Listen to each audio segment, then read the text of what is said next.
کم عمری میں مر جانا خوش نصیبی ہے۔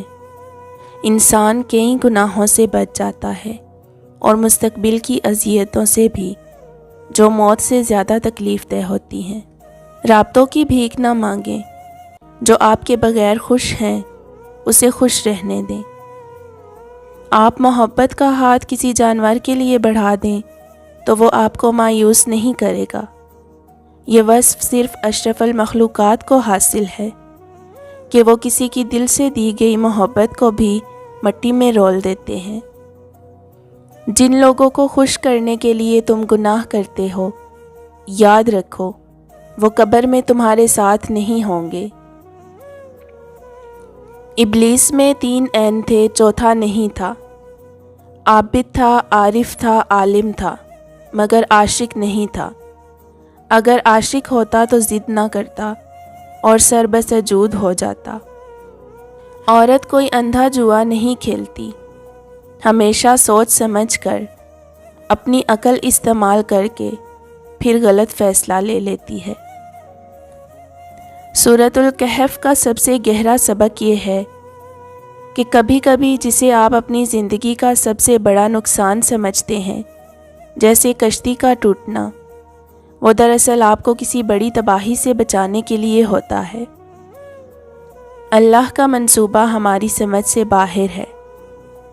سورۃ المریم میں سب سے اداس کن بات یہ ہے، بعض اوقات آپ کو ایسی آزمائشوں کا سامنا کرنا پڑتا ہے جہاں آپ چاہتے ہیں کہ آپ کا وجود مزید نہ ہو۔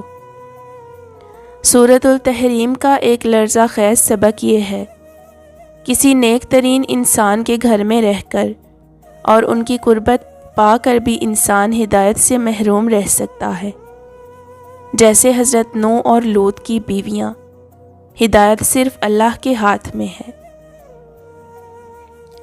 سورۃ الانبیاء میں سب سے اداس کن بات یہ ہے، کبھی کبھی انبیاء بھی تنہا محسوس کرتے تھے، اس کے باوجود انہوں نے اللہ کی طرف رجوع کیا۔ سورۃ العنکبوت کا سبق یہ ہے، کیا لوگ یہ گمان کرتے ہیں کہ وہ صرف یہ کہنے پر چھوڑ دیے جائیں گے کہ ہم ایمان لائے اور انہیں آزمایا نہیں جائے گا؟ آزمائش ایمان کی شرط ہے۔ ابلیس کے قصے کا سب سے خوفناک سبق یہ ہے، لاکھوں سال کی عبادت اور علم بھی انسان کو تکبر سے نہیں بچا سکتا۔ تکبر وہ واحد گناہ ہے جو فرشتہ یا جن کو شیطان بنا دیتا ہے۔ حضرت ایوب کے قصے کا سب سے پر امید سبق یہ ہے کہ جب آپ کی صحت، مال اور اولاد سب چھین لیا جائے، تب ہی حقیقت کھلتی ہے کہ انسان کے پاس اللہ کے سوا حقیقت میں کچھ بھی نہیں۔ سورۃ الحدید کا ایک حقیقت پسند واقعہ ہے، جو کچھ تمہیں مل گیا اس پر زیادہ خوش نہ ہو، اور جو کھو گیا اس پر غم نہ کرو، کیونکہ یہ سب پہلے سے لکھا جا چکا ہے۔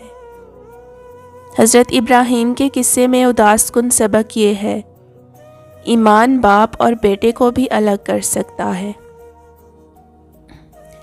سورۃ الاعراف کا سب سے اداس کن سبق یہ ہے، معجزے ان دلوں کو نہیں چھوتے جو غرور سے بھرے ہوتے ہیں۔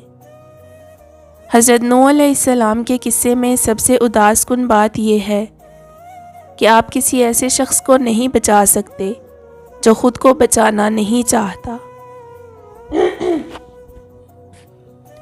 سورۃ القصص کا سب سے اداس کن سبق یہ ہے، بعض اوقات آپ کو سکون تلاش کرنے کے لیے اپنا گھر چھوڑنا پڑتا ہے۔